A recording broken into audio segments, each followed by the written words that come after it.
ของประชาชนหมู่7และหมู่20เขตตำบลขวาวใหญ่มีพื้นที่ได้รับผลกระทบประมาณ50ไร่นั้นโครงการส่งน้ำและบำรุงรักษาหนองหวายจังหวัดขอนแก่นทราบเรื่องแล้วเตรียมจัดส่งเจ้าหน้าที่เข้าซ่อมบำรุงประตูน้ำดังกล่าวส่วนน้ำที่ไหลเข้าพื้นที่การเกษตรโครงการชลประทานมหาสารคามเตรียมให้การช่วยเหลือประชาชนต่อไปชัดชัยเคนสุวรรณทีมข่าวสวทมหาสารคามรายงานปิดท้ายที่ข่าวต่างประเทศอิสราเอลปฏิเสธข้อเสนอหยุดยิงของกลุ่มฮามาสยืนยันเตรียมโจมตีเมืองกาซาซิตี้ต่อไปสำนักข่าวต่างประเทศรายงานว่าทางการอิสราเอลปฏิเสธข้อตกลงหยุดยิงอย่างครอบคลุมในฉนวนกาซาของกลุ่มฮามาสเมื่อวานนี้ตามเวลาท้องถิ่นโดยยืนยันว่ากองทัพอิสราเอลจะยังคงเตรียมการโจมตีครั้งใหญ่ในเมืองกาซาซิตี้ทางตอนเหนือของฉนวนกาซาต่อไปโดยนายกรัฐมนตรีเบนจามินเนทันยาฮูของอิสราเอลเน้นย้ำว่าอิสราเอลจะยอมยุติสงครามก็ต่อเมื่อกลุ่มฮามาสถอนกำลังทหารทั้งหมดออกจากพื้นที่แห่งนี้ขณะเดียวกันกลุ่มฮามาสแสดงถึงความต้องการที่จะบรรลุข้อตกลงหยุดยิงที่ครอบคลุมในฉนวนกาซาซึ่งจะมีการปล่อยตัวประกันชาวอิสราเอลที่ถูกกลุ่มฮามาสควบคุมตัวไว้เพื่อแลกกับนักโทษชาวปาเลสไตน์ในอิสราเอลรวมถึงการที่อิสราเอลจะต้องถอนกำลังทหารทั้งหมดออกจากฉนวนกาซาและอนุญาตให้ความช่วยเหลือด้านมนุษยธรรมเข้าสู่พื้นที่อย่างไม่มีเงื่อนไขจบข่าวทิติมาอินกลัมอ่านรับฟังข่าวครั้งต่อไปเวลา 12 นาฬิกาค่ะวิทยุแห่งประเทศไทยให้ความรู้กู้ความสุข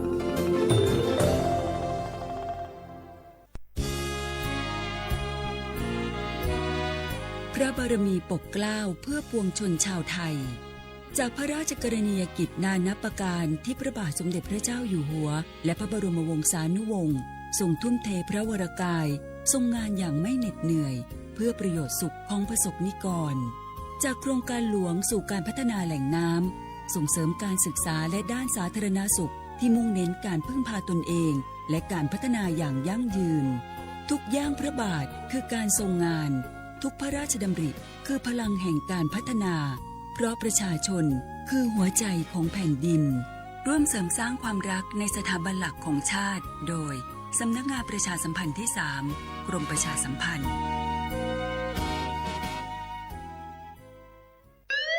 คุณผู้ฟังคะทุกวันนี้มิจฉาชีพมาในรูปแบบใหม่ๆมากมายที่เราอาจคาดไม่ถึงผมเนี่ยก็เคยโดนมิจฉาชีพโทรมาบอกว่าเป็นเพื่อนสนิทแล้วขอยืมเงินโชคดีนะที่เพื่อนคนนั้นอยู่ด้วยกันกับผมเลยรอดหนูก็เพิ่งโดนโทรมาบอกว่าเป็นตำรวจบอกว่าหนูมีคดีเกี่ยวข้องกับยาเสพติดแล้วก็ต้องโอนเงินไปเพื่อเคลียร์คดีโชคดีที่ตั้งสติแล้วก็ตรวจสอบก่อนไม่อย่างนั้นเงินเก็บหนูคงหายหมดแน่ๆเลยหากมีคนอ้างว่าเป็นเจ้าหน้าที่หรือให้โอนเงินอย่ารีบเชื่อต้องตรวจสอบข้อมูลกับหน่วยงานโดยตรงห้ามโอนเงินหรือให้ข้อมูลส่วนตัวเด็ดขาดและอย่าลืมนะคะว่าถ้าหากพบข้อความหรือโทรศัพท์แปลกๆให้แจ้งเจ้าหน้าที่ที่สายด่วน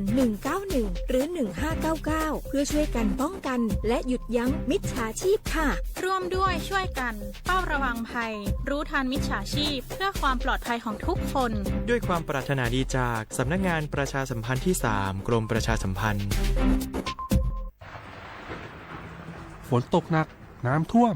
ภัยธรรมชาติที่เราหลีกเลี่ยงไม่ได้แต่เราสามารถเตรียมตัวให้พร้อมเพื่อความปลอดภัยของทุกคนในครอบครัวได้ก่อนน้ำมาเตรียมตัวให้พร้อมเก็บของสำคัญขึ้นที่สูงเช่นเอกสารสำคัญเงินสดและสิ่งของจำเป็นอื่นๆและถ้าหากบ้านอยู่ในพื้นที่เสี่ยงให้ติดตามข่าวสารจากทางราชการอย่างใกล้ชิดเตรียมไฟฉายแบตเตอรี่สำรองวิทยุสื่อสารและยาสามัญประจำบ้านไว้ให้พร้อมและอย่าลืมตรวจสอบเส้นทางอพยพที่ใกล้ที่สุดด้วยขณะเกิดน้ำท่วมอย่าเดินฝ่าน้ำที่ไหลแรงหลีกเลี่ยงการสัมผัสกระแสไฟฟ้า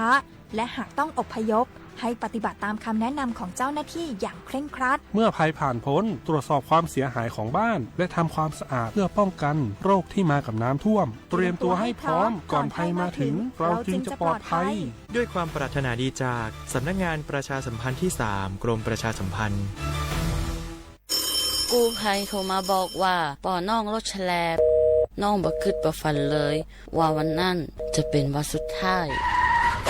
ร้อยปันเหตุการณ์หลากหลายความสูญเสียบนท้องถนนบ่มีระยะปลอดภัยสำหรับคนบ่ใส่หมวกกันน็อก 69% หมวกกันน็อกช่วยลดความรุนแรงของการบาดเจ็บศีรษะและสมอง 39%หมวกกันน็อกช่วยลดความเสี่ยงในการเสียชีวิตของคนขับและคนซ้อนท้ายปีครับน้องขอให้ปีขี่รถปลอดภัยถูกวินัยจราจรใส่หมวกกันน็อกทุกครั้งต้อยนะครับอย่าปล่อยให้คำขอนี้เป็นแค่ลมปากมาร่วมใจกันลดอุบัติเหตุความสูญเสียโดยการใส่หมวกกันน็อกบอกว่าจะขับตั้งใกล้ตั้งไกลเพื่อลดความเสี่ยงเพิ่มความปลอดภัยให้กับตัวเฮาและก็คนที่เฮาฮักตัวนะครับด้วยความปรารถนาดีจากสำนักงานประชาสัมพันธ์ที่ 3 กรมประชาสัมพันธ์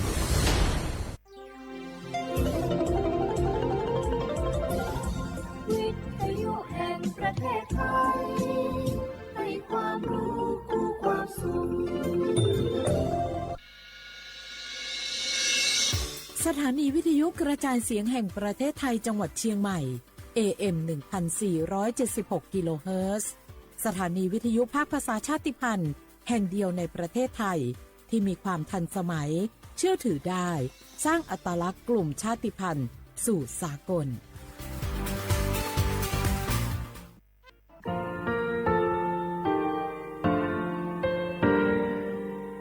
งาคือมีติปิเพกาเวเชแลงาคือติกาติชื่อแลติเลเพกาเวมาเฮยาค่างาคือชอยาออโตโคโลกาติเชเวอโคคาติผาคาชุโยอาชุโยเวโยกาคาเดติเลอติแกกาพุติลาวิทปาตองาคือชอยาอาสติกาเวโยงาคือออโตโคโลอโคคากาติเชเวเวอีเวมาโกติยาเลเลทอกาอายิเวคาชเวเพเวโยอลากวงงาคืออตุคอลูอคืออคากาติยายามาเตียลาบิลโกงาคือชอยาทอกาอาสติมากาเวคาชูงาคือมีติปิเพกาเวเจแลงาคือติมูติฉติเพเลอติกาลิเลอาชุยเวอเวปุตาเวกันติภาคาเซติเกคาเดกากาติเชวิทัปาตองาคือมีติปิฉกิเพลากาเวโยเชแลงาคือเทโจโมคุคางาคือมียาถาตอกคอปิลาตาเวปุราเวติชเสนีเสหปามัชหปานิหิงาติชออกขอดค่ะมัววิทยาลัยวิชาการศึกษาประสานมิตรโกเวออคโลจากเกรทาไทโจโมคุโฮคางาคือมียาถาปิยาลาตาเวตอกคอติพายโย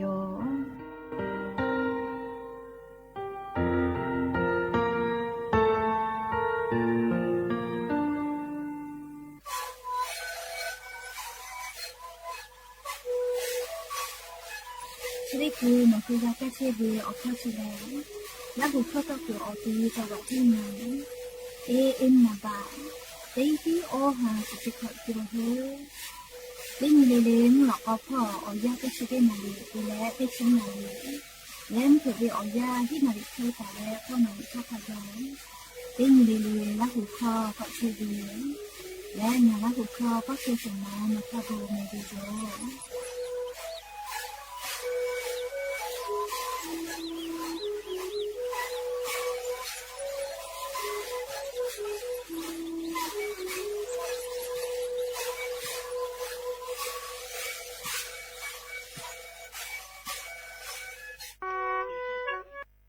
งาคือ10 บาททองเยเชเวชอติผาโนคือนัชเยอติติผาจึปากาวิลโกงาคือกาเยโจเวกาสาติพายโยงาคือสิทธิและประกันสุขภาพแห่งชาติไม่กา10 บาททองสิเซชบาเยเชเวชอติผาติขอวิอคโลงาคืออปอนัชเยติผาจึปากาวิโยงาค่างาคือกาติกาวิโยออกคาติผาแลงไงจ้าแอปพลิเคชันสปสชไลน์สปสชไม่เลกาโนฮืออตุโนฮือสถานีอนามัยมาโกศูนย์สุขภาพชุมชนเมืองไม่กะอาจุยารัฐบาลวินาชเยโนคือ10 บาททอเยเชวิอติอคโลเกและจะปากาเพวิโยและออเลมือติคาแลโนคือสายด่วนสปสชก็เวเตแซศูนย์ชีวิตถาโทเกและโนคือนาชเยอติติผาจะปาเพวิโยและงาคือกาเยโจเวละไทยกษาติผาแลบัตรประจำตัวประชาชนไม่กะอาจุยาราชกาโตลาตาเวหมายเลขบัตรประจำตัวประชาชนติจุเซแม่โจเวบัตติผากาเพวิโยยาไอบามาโจเฮวิชอติผาโลโกใบเกอตาติเลเยเพวิไม่เก่าปอยเวบัตรประชาชนเกียวเยนาบะทอรอติชอเกียวเยเพวิโยและงาฮือลุเยตาเวนัชเยติผานี่คือเวบัตรประชาชนคัสโซมากาตาเวติผาโลโกโนฮือเชตาเวอติอคโลเยเสพาเว ละโลลาตาวิลิมาให้กาค่าคอลอคอโลละโลลาตาวิค่าเซไม่กาโนวิปอลิเมลีละโลลาตาวิลิมาติพายเยเพวิโยไม่เลยกาโนคือเยงาเชียวิโลโกเยงาเชียวิใบเสเยงาเชฟผู้ปียวิติพาอีกับผู้มีผู้ปียวิใบเสติพาอตาติเลละท้าติพายเยเพวิโยเฉลงคือ10 บาททองเยเกืออคโลนัชเยติขอเวียวอปอจปากาเลงาคือจปาวิทยาทากาเยโจเวละทานเอกสารติพาเพวิโยฟูกาดะเวทะตาโลตูอะควาโจวิโยบัททะเยเลอนาถะหะสาธาลูเวสิเวทะกับฟูปือโลโกฟูชิทะกับเพวิโยยะค่ะอานาอฟูมาโจเลอานาไลจือโจโลโกกามาเพจิแมฟูชิทะกับกือเวโชเลอาจุโยตูอวิโอนีกาปิเสพาและอนาถะหะสาเชเวโชลูเวสิเวทะกับขาเวโชเตนีทะเตเลนี่ขอคอลุเจตลอดแผวิวจิแม่หน่วยบริการระบบหลักประกันสุขภาพแห่งชาติสาธารณสุขจังหวัดสำนักงานหลักประกันสุขภาพแห่งชาติเขตเตเตเลติชเชศูนย์คุ้มครองสิทธิบัตรทองมาตรางัดชีแองาจาดะคือนาบะเตเซศูนย์และศูนย์ถานี้และนชอนาริสปสชเขตเตจิใหม่053นี่พี่งาแซะงาถะจะดับแผลวิวจิแม่งาคือจังหวัดจิ้งใหม่ออกข้อต่อเกือตีออกคอโลโฆษณาติผาคือกาเวลโกจ้าดาลาเพวิโยอลโกงาคือจิ้งใหม่ออกคอโลเวสถานีวิทยุกระจายเสียงแห่งประเทศไทยจังหวัดจิ้งใหม่แลออกข้อต่อเวสายาติผาสู่ไกเวกาวืจ้านอคือและโฆษณาติผาคือกาเวลโกจ้าดาคือโทรศัพท์นำบัตรแม่0 5 แซะนี่สืขอ0ขอฮีมาเฮเลกะ0ก้อนี่อ้อขอฮีงาสืก้อโทรศัพท์นำบัตรชเวทะจ้าดาและโฆษณาติผาคือลาเพวิโย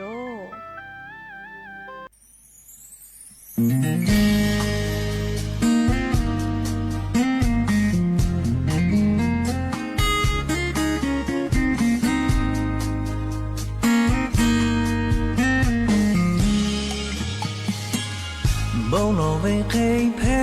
กาเวเคกาเพเวเคกู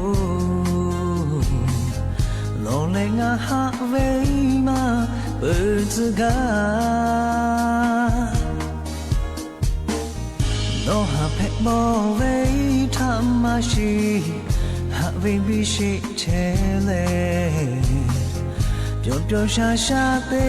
เกอาชาติกาอยากขอโทษกับชีวิตกูเตียติกาเชเลโลกเขาเคยเปเชเวนามาชีนี่มาขอโลเชมาฮานี่มาหาจาขอโลจาโอ้นี่มาโนเชชาเชลา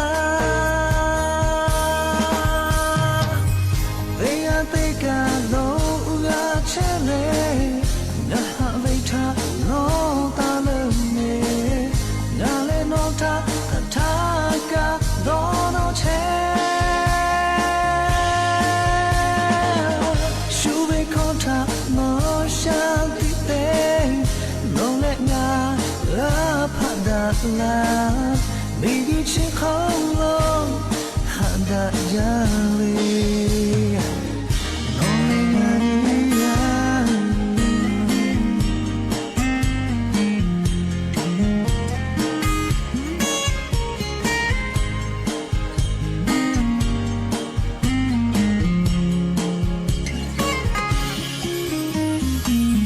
บอชาจาเวชอมาเฮกาเตนีโปเตนีจาโลโดโลเลยาเพเชโกอาชาเตเลชูโอโบจอเชกาโดเลงานียาเว怎么有？อยากขอโทษกับชีวิตกูแต่อยากได้การหาเจริญนกเขาเคยเพชรวินามาชีนี่มาขอโลกเชมาเรานี่มาหาจากทอนอจาโอ้นี่มาโนทางาหาจาPegado ura chele na vita no taleme na le no ta kataka no no che shube kota no sha ti te no le nga la phada la me yu che khong lo ha da jang ve no le ya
ลาหูมาหะเวญีมาจิแม่เล่ลาหูมาจอเล่หะแต่กูหะเวเจมาหะกูมาหะเจเล่กูจะกูจะช่วยไทยจือเวเจอาภิกูแพ้ไทยจือเวเจเฮกูงาคือลาหูมาหะเวกาเล่หะแต่หะนาเวทะจือเวจิแม่ลิกานักไอเปอร์ลิควายเสพผู้ลิอย่างนี้มุลก็วิอยารายการอบดาเจ้าขลงคือลาหูยาติกาลิเลชะพอลาวิโยยันชอลิขอปิติพอลาวิโกมาอลอติปุลกวลิบูลอวิเคเพกาเจลิบูลอวิเคลิเพกาวิเจลิสระจัจอกาตาวิโยก็เพื่อเลนิปุติปุลิสามานาหติกาตาวิมูกุซมากวิลิคอปีและเสปุติปุลโกลาหูมาหะวิญมากวิสามายาติกาตาวิลิคอเพวิโยแม่ยันยิมลกวิอยาคโลทอลิงาคือราหุยามีกุโคลุเชตาวิงาคือลาหุยาติกาลิเลทารายการอบดาเจ้าโคลุละเซจาเลหะอยู่ลาวิโยแม่ฮาวิอวิอนี้ลาหุยาเขาพ่อชิพอลุเชตาวิคักคิเพเชลีนาติกาลิเลทอกะจาแม่ดอแม่ซุแม่กาแม่ฮาเลดอซาเชอลีนาชริจวิอยากาลีเนี่ยคือไทยมีกอโคลุแลมุยิคอยามาปุหิเวทาปะตองคือติกาลิเลทอกะมูยีเซมาชาเลอคาสกะลาตาเวอานานาบุทะนี่คือตอดะและปูกากากิตัวโปเตกาลิเลกะจาเวดอเวเชเวจอเวเตเจเลลิพอกะสติตาเลออาชุยอตุยอยกะทะกะแดญหาซาดักอิสิแม และยันเวียยากะชะได้ซอคอโลแลสเปอออนนี่เกาลอแม่นาลีเอายาวเหนียวหาปูไกไว้จ้ายันนี่กะก็หาปาเสถบาหาปาคอโลยันนี่หาปาสุออนนี่ยันนี่แลฟาอินเพวิโยและจะขอทอกันนี่หินชะงาขอสุขอหาเวียเนี่ยละหุยาติเผาตีฮะตีนี่เลมุหลอกก็เวียยาติชุดนาลิตาแล้วซากุมหลอกก็ตีชุดนาลิทักขะไกตีนี่เลงาคือละหุคอไรกะอบุดาเจ้าคโลตอกไอเชวิโยวิทยุเรดิโอAM ตีฮิโอฮัสชิคกิโลเฮิร์ตตีไลพองาคือละหุคอตอกไอเชอแม่เปิดตาเลกาเลียนี่พอติพอลโก Facebook Fanpage สวทเชียงใหม่ AM 1476พ่อค่ะไลฟ์สดติดต่อกับเทวิโยอวิอนีละหุยาติภาลุลาและรากากาหมอปือเวลโกอชอปะทะแปปีตุเวกะตาลือแม่ติกาติไลค์ติกาติแชร์เรียกกดไลค์กดแชร์ติและนี่คือละหุชอจิตาโอกาปิดาไอแพวิโยแล้วก็ยันนี้เมื่อเราก็วิอยาคอโลทอกาลิงะคือละหุคอไรกาอบุดะจาเลอัมคัมผือละเป้าเรียงานนาริติชนาทิตาและขอนาริวิอยาคอโลไรกาอบุดะจาเรียรายการเรียชาติพันธุ์รู้ทันภัยก็เวลีรายการชาติพันธุ์รู้ภัยไทยก็เวลี AM ง่าหาออชก็กิโลเฮิรตซ์สวทลาปาพ่อติปอกตอวิแม่เล็มผือเป้านางานนาริติชนาทิตาเลขอนาริทักขะไกงาหือราหุยาอยาจอวิชติพาลโกวิทยุเรดิโอ AM เลงง่าหาออชก็ติไลทาลิโนหือจแต่และลาหุคอพอนาไกแพวิโยเจแลเลงาหือขอยาหลอยาชอจืออคโลกาลาจละฮาวิอจะได้ผ่าแผลาวิทยาธานี่คือซาตาพอหาอยู่และกูแฮกูฟากาตัวอโปนาลีลาจละฮาแผตอลาวิพอฟากาตัวอโปซาตาติผ่าปีละไกเชวิโยแม่ลิชกาFacebook พอกะไลฟ์สดเตวิโยเรี Facebook พอแล้วก็เรี Facebook Fanpage AM 549 สวทลำปางก็เวเล Facebook Fanpage ออกคโลพอนาเพวิโยแม่แล้วก็ยันยิมเราก็เวียยากะอยู่เวลาแล้วซาตาชป้าอุปาโลเวอลอติผาอยู่เวลาแล้วลีกาดะเจดะไกตุเวซาตาอลอติผาไลรออยู่เวลาวิแม่อวิยานี่ละหุยาป้าเวซาตากะฟืตาลาเพวิแม่ชป้าเวอลอกะโอ้ป้าเวละหุยาถากาฟืปีเล่ใครแต่ละโอ้ป้าวิอลอกาเล่เฉป้าลูเวงาคือลาหุยาถากาฟืลาเพวิโยงาคือลาหุยาออโตวืดะกุทอกะลาหุเวนิมาแลมาวุดะแลคาทากาเลจาดะกอดะไกเชวิโยแม่แล้วก็ยันยูเวียย่าคโลกะเลียอลอปเตลองาคือรายกาอบุดะเจ้าคโลอยู่เวลาแลกาดะเจดะไกตุเวแลยันยิงาคือเมียวคโลแพกไกเชวิโอเจ้ายามุชามุยีมุกะมุหอพอจานดะวิซาตาอลอติผาอยู่เวลาแลเลียงาคืออวิยานี่ละหุยาติผาทาเกามาดักไอตุโยแม่แล้วก็ยานี้เลมุยินยานิสาอาลุยานี่งาคือจิไม่วิอคมุชาเลดาวิจอยมาเฮซื้อกะซื้อจักมาจะขอวิอยาแล้ววิอเนี่ยละหุยาติเผามุชากะซื้อเลกะฮอลโกซื้อจะฮอจัตุโยเจแต่พอมุยิกะกอลาโกเอลาจาอิกาลูลูลาอิกะทูมีปะฮาปะวิกุโลฮาลูไกตุจิแม่เลียมากะกะเพกโกเพใจเวนะเลชอยาหาอยู่มากะไกเพเวเลกะกจะขอเป้าไลกะกะซาตากะกะตุอยู่เฮลิงะกะติปอเป้าจอโดวิโยเลจาปังเหมียวจิกมาฮอจาวิอซาเลออชองศาตะกาวิเจยก็จาปังเหมียวชอเลกอเวกะวิมีนะคิตโตกะมาฮอจอจิแม่ฮอจาเลชอฮอชฮอโมวิคามากะเลสเวเตแขกะกาวิจิแม่ฮอจากะมาแผเลมุชาชจากะมาแผกะจากะมาแผชอยาชอหาอยู่มากะเวเลกะกงาคือติกะเลกะออกาซักคะเดจอตุอโปนะเลอาชุยอตุคาเดกานิหาซาวิโยนาลาโกลาวิทยาธาลีนี่คือพุชิโมจิคามาจกะนี่คืออตาเลนัชโยจาเซลาปามาโจเมลีติไกกาเลนอนาจายาคานาชโยมากกะงาตาเลอาจนาเลนัชโยอาจซละก็เพวลามาแพ้เลพุชิโจมาจาเพซาปอซาจาซาทิลูอเมียวโพกับ กะปะอายาอืจากูกะเลนอนาตาเวอนาถาอาจจะไปปุละกูไปปีเกาลานัวคามาหะกะเลโนเวอนาติไกกะไปลาเปเลกาปูลามากาแม่เรียกว่างาคือตัวงาคือคาเดกาฮัสาวิโยอลอกเนี่ยคือนาตาเวอานาจะได้พาแลพุชิโมดีอมีอพุกาปะอายาติพาเนี่ยคือถากาลามากาเรียกว่างาคืออาชุยอตุถาฮาวิโอคโลเรียเชซาจอซาตัวอปุคาเดอายีกาติวิโยเฮโกยานี้มุชาตสุจาเรียกเขาพ่อชื่อพ่อกาแกเลไกวายานี่แลมุนอมากาน้อยแกไกเลียอวิเอาเนี่ยละหุยาเกี่ยวไข่เพชเชลีนะซาเต้าจะเจวิฟุตาละเพวิโยสละเมาเจเลหุยมาเศร้ากะมุชาชุจาแม่เจหุยมาเศร้าพอมุชาชุจาเจใหม่วิอาเพออเพอเมื่อเตต่อพอกับมุชาชุจางาโกเลียมมาจากากุมาสลามาเจงานนาลีเวียมาจากาเวลาAM อยู่ลิชอขอน่าจะกอละเลยงาหาอดชกอตีไลแม่ลิมเผือเป้างานนารีติชนะทีทาเวเลยคือกว่ายันยิเวียยาลีไลพอกับมุนอมาน้อยแก่แพรอเลยงาคือแท้เหมียวนาติต่อพ่อเจแม่มุยีจอวีอีเวเลออกาวนิวพ่อเลมุยีจอมาจ้าขอ10%ตาเล10%ขะไกลอกูทิพอกะ10%เจไทยมีกอฮอติตอกะขอ10%เจมุยีลามาจ้าลอเลมุยีต่อพ่อกะ10%ไทยมีกอก็จะกะ10%ภาอีสาพ่อกะ10%อยากข้างคือไทยเหมียวนะติต่อพ่อลออย่านิมุยี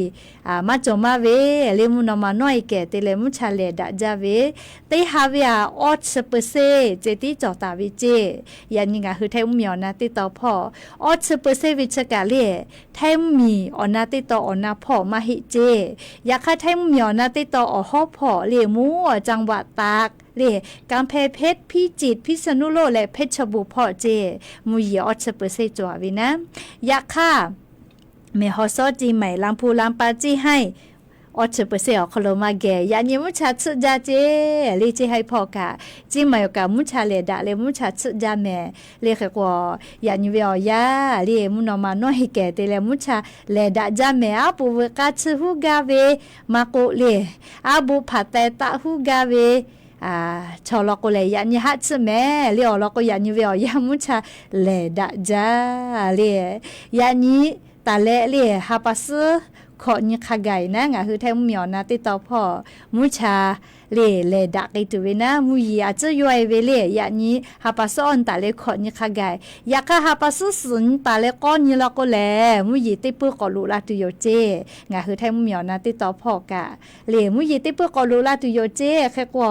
เลแม่ฮอซอจีใหม่จังหวัดตราพ่อเลฮาปัสออนนี่ละก็อย่างนี้อยู่เลออนตาเลขอนี่เวียยาเชอคโลมีป้าเวมีกุยอจิลาเวติพัทะฟะจิแม่อเราก็จะขอเป้ามุยกะละกุโกลา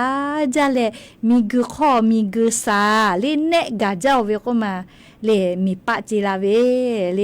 มุยลาจาเลมีกุขอเนกะเจ้าเวทัปะตอจิเลกุดะมากาเวนะอดีมาเพกาเวเลแค่ก็มีฮากุมีโตปืเตพาลก็เลมีปะตีลาเวแม่เลชเดเจ้าเวอยาวคโลติกาเลกาเยฮอเยนาเลงาฮืราหุยะคาตาเชเวขอเปเอโคเลมีฮาคอเลจิคุเจดูตอเลเชเวมาจาก็มางาฮืราหุยะเชเลเฮโกขอคุหลอคุพอตัวก็อีกะถูเวเคตอมาโดหายะคาขอคุหลอคุพอกาลีกลูฮาลูเตเลให้พวกขวิกาลูชเวลาเลเลจิมาโกสุเจฮาปคาเปลุยะลาเลคากะเลอีกะโลลูคลิติลุยะลาวิกาจอจอเวเลเปลาวิโนเมเจมเลปาอุคาโกเวอเวียนิมงข่าวคลุกาโอเคเพวิแม่เลขกว่าเวียนี่ละหุยาติพาทอเลชดิเจเวียยาซาตาพอหาอยู่แล้วคาเดกูแฮกูฝาเชแม่แต่ก็แลเลอรอซาตาจะได้พาอยู่เวลาแลงะคือละหุยาติพาทะจะเกเกามาลาวิโยแม่จ้าเล งาคือไทยมีกอคโลกาอาจุยารัฐบาลมีถาอุปือแลกาติไกจุเวเลียรัฐบาลกะใจมาแผ่แม่เลียนายกกะมาจ่อเลียชดิคือเวียวยาเลียงาคือไทยมีกอคโลนายกกะมาจ่อรักษาการเจติเชียวิแม่เลียชดาปตออันทาเวียวยาเลียสสภาคภูมิใจไทยอคโลกะลิเตและเลียนายกรัฐมนตรีเซชนิกาเตกาเลียรัฐสภาอคโลอเมกุและลาเซชและเลียสสติผาลึไกตัวอโปเลียลิเตและเรียประธานรัฐสภาเกี่ยวคือเปียวเจใครแต่และเรียประธานรัฐสภากะเรียลิกาหาอยู่ปืวิทัปตอสปอเรียหาปัสงานเนี่ยก็หาปัสปึงานท่ารัฐสภาเขาโลเรียนายกรัฐมนตรีเซชนิกาติกาเวละเซชและลุตุโยเจจะได้ปอแลเรียสวละเซชตัวขอมาจอสสเจติเรียละเซชและเมกือแพเวเฉลเรียรัฐสภาเขาโลเจสสเจลุวิแม่เรียสสเจละเซชและเมกือวินะนายกรัฐมนตรีลุเวเลียเชเวกานายกรัฐมนตรีละเซชและลุปีแพเวอเมทิแพวิชกาเลียคดีเดตก็เวเลียยูฮูพักอคโลนายกเตียก็เลยอเมเกือวิชอติผาเจติเลอเมทิแพวินาอเกานิเวเลยูกุมาเพเฮเลชดิคือเวหอยาเคโกเลนิเวตยาธานาลิงคือซาตาพอนิเวตยาธาเชเวแลเลสสเจติละเซชแลเมกุเพวิเจเลนายกรัฐมนตรีลุเวนะเลเคโกชดิคือเวหอยานายกรัฐมนตรีเซชนิกาติกาเวอเมทิตาเวภาคภูมิใจไทยอคโลลโกเลนายอนุทินชาญวีรกูลแพวิโยพรรคเพื่อไทยลโกเลนายชัยเกษมเจเลเคโกชดิคือเวหอยายูคือสสเลแม่วอเชเวเลคือว่าจะได้คือเลี้ยวกะแล้วเวพักประชาชนลอกกะยุคือพักอคโลจีดะเลมาติต้อลาปือเวแลพักภูมิใจไทยเป้าละเซชปิตุโยเจเลคือว่านิเวตยาทาซอปอเลหาปัสงานนี้ก็หาป่าอคโลรัฐสภาอคโลนายกรัฐมนตรีเซชนิกาติกาเวียเลละเซชและเมกือไกตุโยจะได้ปอแลสสเจติละเซกัชเวเลสวติพาละเซมากาเชเลนายกรัฐมนตรีเซชนิกาติกาลุเวเฮกว่าคะแนนเลละเซชตาเวสสเลนายกรัฐมนตรีเซชนิกาติกากาเพวิชอแลลิโยวิกาสสละเซชลาตาวิแม่นี่ฮาเลออชสคะแนนกาวิเจนี่ฮาเลออชสเสียงกาวิเจแม่เลอีโอวิกานะโชอีโอวิก็วิแม่เลเฮกว่าไขเพตุนาเลซอปอวิอญยามากาลาหิเวทัปตอเลติจือเลกะปีปาปื้อเวเลเฮกงาคือลาหุยาติกาเลกะซาตาคาเดพอหายุตะแม่เลอลอโกงาคือเมียคอลูสพ่อคาไขเพตุนามาโซเลยาคาซอปอตุโกงาคือไทมิงกอคอโลนายกรัฐมนตรีเซชนิกาติกาลุเวียนเพวิเจสสติผานาเลพอดะและรัฐสภาคอโลละเซชและนายกรัฐมนตรีเซชนิกาติกาวิทะเลียเซชนิกาติกาวิทะนะเลียละเซชและนายกรัฐมนตรีลึกไกตุโยจิเมลิชกากาเมือพอจันดาวิซาตายโยเรียกแค่กงาคือแท่งมีและกัมพูชามีเจ้าพอวิกาอาเจไกสาเลียโมพอลกุกาเจดิคือตุโกแลเลียมาสุสะเจจเป้าปาโลตาฮาอาชุยวิมมีเป้าเลียคาเบียซอเลหะซาตาวิเจเลียอยากจะการนาเลียมีเจ้าพอวิอลกาไกเปอร์เลียติปอจเป้าก็คือลาสาเลียตอมอก็วิเฉลี่ยตอมอลีจี้ใหม่กะลูวิอคอโลกะลูอคอโลเลียมัมมีช่องคือไทยมีกอคอโลคอลูลาเลกาติจาเชวิทะขอกาอยู่กาวิเจเลกากะจาลาวิยาคากากะจาวิลิมาอะคอลววิมาจอจอยยาคาเลลูลาเลกาจติจาลาเชวิขอกาอยู่กาวิเจตอมอเลจิมายอคโลกะลูวิอเลีมัมมีชอกะกะจาเชวิทากะเพวิเจคเตเลขอกะยูกะวิจิแมลิมาจอๆเตเลเลีกะกะจาเชโลเจเลีแค่กงะคือไทมิงกอคโลกะจิดิคือวิอยาเลเลตอมอก็เว ก็กะจะพอชอคอลูลาตาวิชเกเวียกะชานีกะเพเวติผาทอกะกะติกะชาเชวิโยจะราปตอลีไทมีกอคโลกะกะจะลาวิโลโกทีวีจอวิอคโลมีวิอเลียวค่ากฎหมายค่าสเลเตกาเลทอกาเลเตกาเลทอกา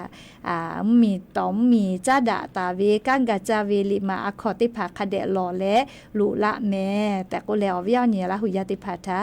ลีเพเชเวอลอสาตาติภาอยู่เวลาแลลิงะคือละหุยติภาทาจเกชลากาลาวิโยแม่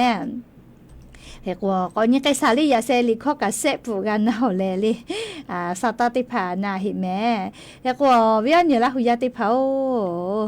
ชัวดีปุจาวิชอติภาชป้านาแม่เลชดิคือตาญู CIB พ่อเวเลยคืออลอสาตาปิลาเวแล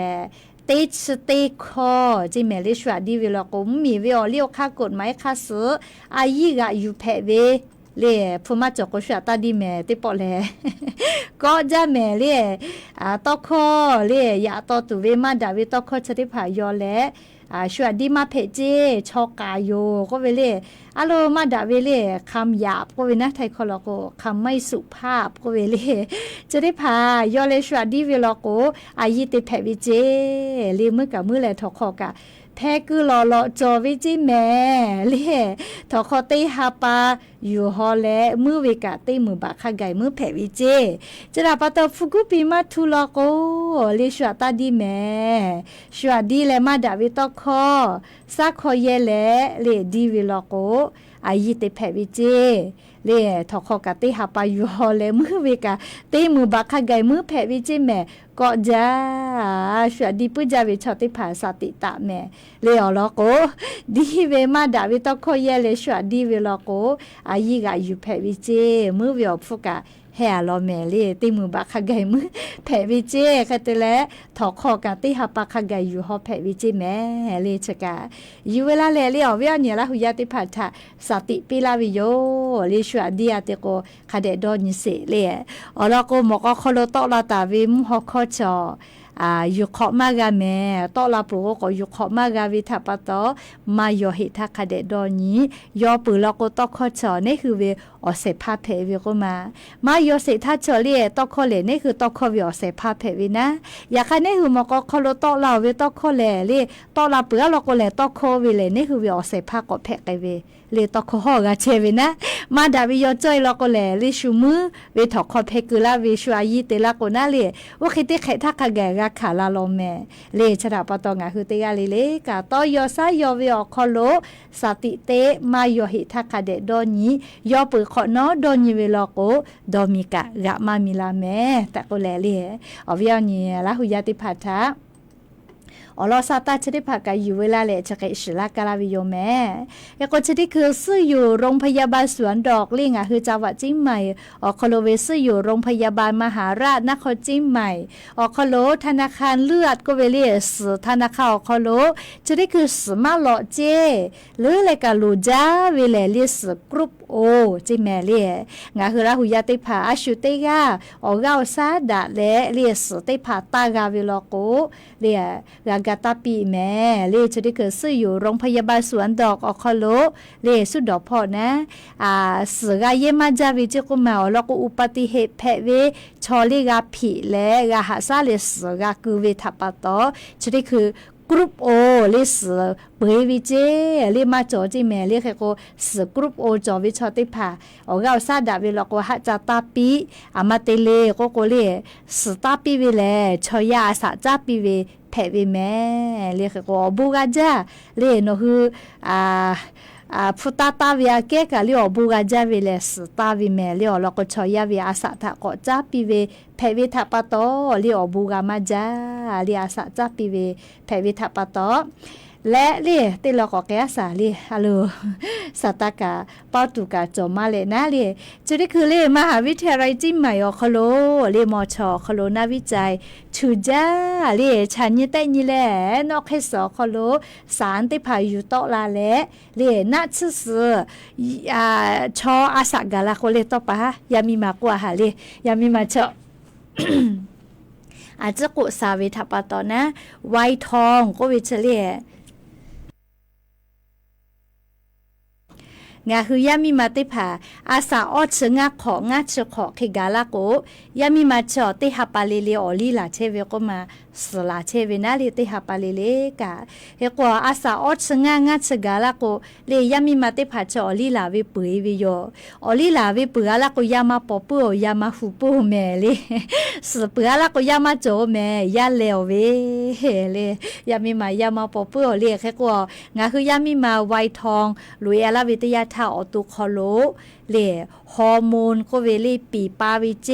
เตผาเลเลซมือมากาโดมาโรคซึมเศร้าแพวิกาโจวิแม่เลเตผาเลละเซคือเซอตัวมาฮอวิชนาวิฮอวิจเวจะให้แพปื้วิเจเฉลเลอาสากาลาวิทยาทางคือยามีมาไวทองเลลุยาลาโกอหิจะได้ผ่านในหัวตัวคลบแพตอลาปื้วิเจเตผาลโกแพจาเลเชมากาเลนัชยอกาเกวิกาโจเวเตผาลโกอาจจะใจเจแพเวเลียงคือชอยาวตัวคโลกาโครงสร้างเลียวเกาซาจัววิติผามาชุดาวิทัปปะตอแพตอลาวิอเจกะมาชุดาวิโยเฮกงาคือยามีมาติผาเลียไวทอนจะเคลุยาลาวิทยาท่าติผาแลเลียซมือมากาวิชวิลอลอวิติจืเมลิตูคาจาซมือมากาวิชเลียชูท่ากวยเนี่ยคือซมือมากาวิชเลตุคาจาเลียเฮกยามีมาติผาไวทอลุยาลาโกจะเคแพปื้อวิเจเฮกจะได้คือเลียมหาวิทยาลัยจีใหม่เลียมชอคโลจุยจอปานาวิจัยเลียนอกแค่เสือคโลนาชุสเตตอลากาวิเจไวทองแพวิทยาท่ายาเซทางอากุไกเปิดตาเวเล่ไวทองแพวิอคโลนาวิอหิจะได้ผ่ากาลากาวินะเลโอวิเจติกาไม่ออกคอพอกาลากาวิอคู่กาเมฟาเซตุเวเลเมฟูมวยเลผู้ติเข้าคือสวยเลยกะคาเคเลปุติคาใบจะเคมากาจตุเวเซตุเวกะติโตลากาวิเจอาลุถือจาเลชเลคาเดติโตลาเลฮอโตกาวิโลโกเลเลอาลุงาคือยามีมาชอเลดาเวโกเวอาชุกะกึกเวโกมาไอล่ะมามวยกาเวติพาโลโกปัจจุสติเสตอเปียกะปโทซมุมากาโดมาเวเลเลแกโกยามีมาชาสากาลาโกเมฟุกะอสาเมเวโกมาเลแกโกเชเวอคู่กายามีมาชาลิมอลากเวแม่สกะเบยเวไกแม่กุปกะอูลเวไกเลแม่ฟุกะเลโอ้ยอยาละก็งากายาละเชอแล้วก็เวนี่ละหุยาติพอนาวมาตายเวติพาละก็เกียไกตุเลน่าชะจะจุเอเวนะแม่ฟุเกียตุเลอยากคาติจุติยาเจติจุติยาเจกาลากาวิเมเลนะชะจุตุเวเลงากาโอเคเพววิโยเลเชเลชอฮอยาลาเวเลชอนาวตายจอเวนะมัวละก็กอปีกะชะกาอจ้าเลียติยาลาปุเวก็มาเยก็ยามีมาติผาเลเลียจะเคเวหาซาตูดอตูนะชเซตูเวจอเวลก็เลยโลเลียอามาก็เลยบุลูกาเลียสเวียสวีเกอลีชอลาวิเคเกให้แม่ลีไปมาอีกะชอวิเคเลเกให้แม่ลีเลจะโดนอยู่คนนั้นเลยเอกว่าชะกามหาวิทยาลัยจีใหม่เรียมชคโลยุคือฉันยี่แต่ยี่ตอลาตาวีเรียอเจติผาจีมาโมโมลโกเลแต่หัวละโกเลเรียอโลฉันยี่แต่ยี่ปาเลเพไซนักมาโซเลเอกว่าเลยชะกายานี่มุลก็วิอยาวคโลยุเวลาตาวีสาตาติผายโยเรียกก็ยานี่กาFacebook ไลฟ์สดพอกาติหินิฮากาตาลาเลโอกาปิลาเชลอลีวิทยุเรดิโอพอนาเชเวกาอบูจาแมเฮกวามคาวิอยาเลเผื่อละเป้างานนาริติชนาทิท่าวิทยุเรดิโอ AM เลียง่าฮางาฮาออชกอเลสบทลาปาพ่อกับพนาเพอไม่กาลี Facebook แฟนเพจพ่อกาลี AM 549สบทลาปางก็วิพ่อกาเรียนคือลุยเลจานาเพวิโยเรียกก็ยานิมุลก็วิอยาอยู่เวลาแลกาดะเจดะตุเวซาตาลอติพะจะใครไม่เจติโยแม่ลุลาเลอโอกาปิลาเชเวงาคือละหุยาเตกาเลลิกาอบูจาแม่เลอวิญญาณละหุยาลุลาเลโอกาปิลาเชเวเตกาเล Facebook แฟนเพจมาโกเล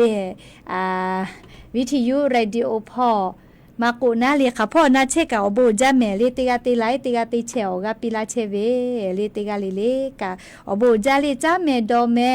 เลจาแม่ดอแม่เชซาจอซาฮาเลดอซา เลลิงอ่ะคือละหูยาวโปเตกาเลลิกะดะเวียวเหนียวฮับแผปีออเลมือลิคอพอละตุเวอ้าวผู้กุสยา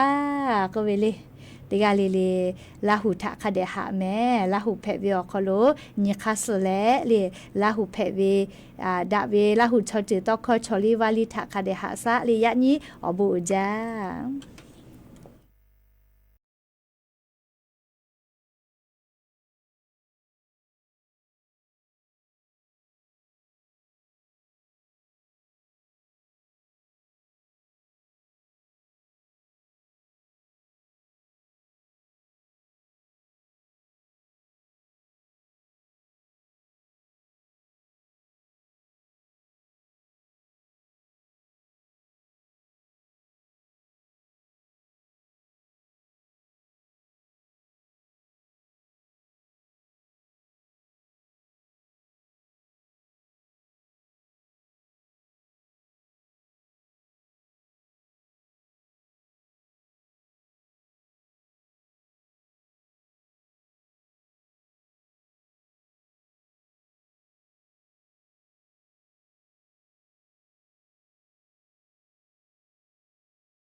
ประชุมคณะกรรมการชายแดนทั่วไปไทยกัมพูชา